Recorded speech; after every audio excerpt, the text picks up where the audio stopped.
Shalom, kembali lagi bersama saya Alfa di channel GC Kok. Judul renungan hari ini, seharusnya musnah. Saya ajak saudara untuk membaca dulu Maleakhi pasalnya yang keempat, ayat 1 sampai ayat 6, dan Wahyu pasal 22 ayat 6 sampai ayatnya yang ke-21. Saya baca ayat yang terakhir dari Wahyu 22, kasih karunia Tuhan Yesus menyertai kamu sekalian. Amin.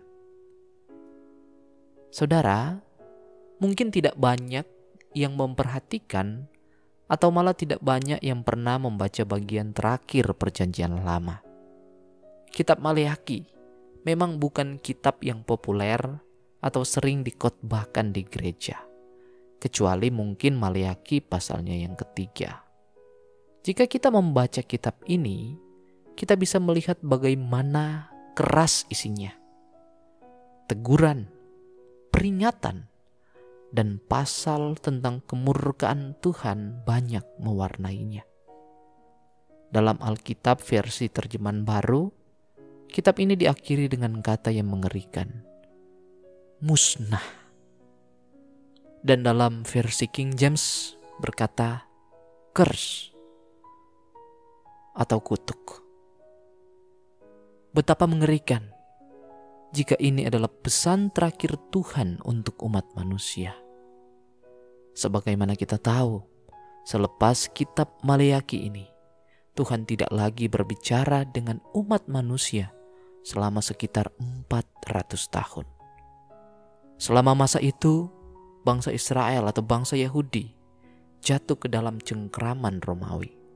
Satu bangsa yang sangat kuat, tapi juga sangat kejam, mencekik ekonomi rakyat melalui pajak dan tindakan korupsi para aparatnya. Kemudian kehidupan religius mereka pun diatur oleh kelompok Farisi dan ahli Taurat yang penuh dengan larangan dan sikap munafik. Itu sebabnya bangsa Yahudi begitu menantikan pemulihan terjadi. Mereka begitu berharap Mesias, Sang Pembebas itu datang. Memang muncul beberapa orang yang mengaku-ngaku ataupun dianggap sebagai Mesias. Tapi semua bohong belaka.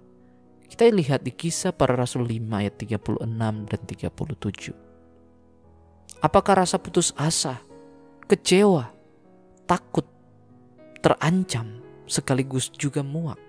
Seperti itu juga sedang kita rasakan hari-hari ini. 2000 tahun lalu, Tuhan akhirnya bertindak. Ia tidak lagi sekedar mengirimkan nabi-nabi, tapi Ia sendiri turun ke dunia dalam wujud manusia yang turut merasakan segala kesulitan seperti kita.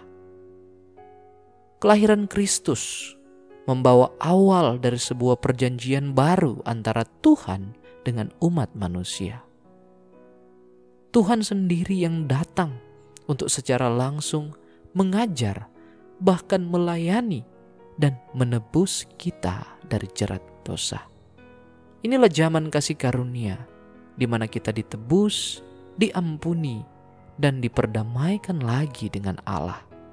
Oleh sebab kedatangannya inilah, kita sekarang bisa membaca firman Tuhan sebagai satu sumber pengharapan kita.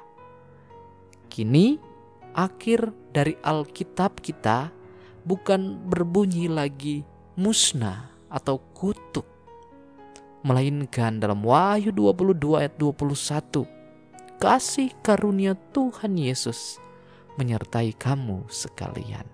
Amin. Sungguh betapa indahnya. Berkat kedatangan Tuhan Yesus, maka kutuk pun sekarang diubah menjadi kasih karunia.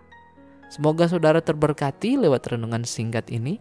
Kalau saudara terberkati, bantu support dengan like, comment, share, dan subscribe channel ini ya. Jangan lupa nyalakan lonceng notifikasinya untuk dapatkan update terbaru dari channel ini. Terima kasih, Tuhan Yesus memberkati.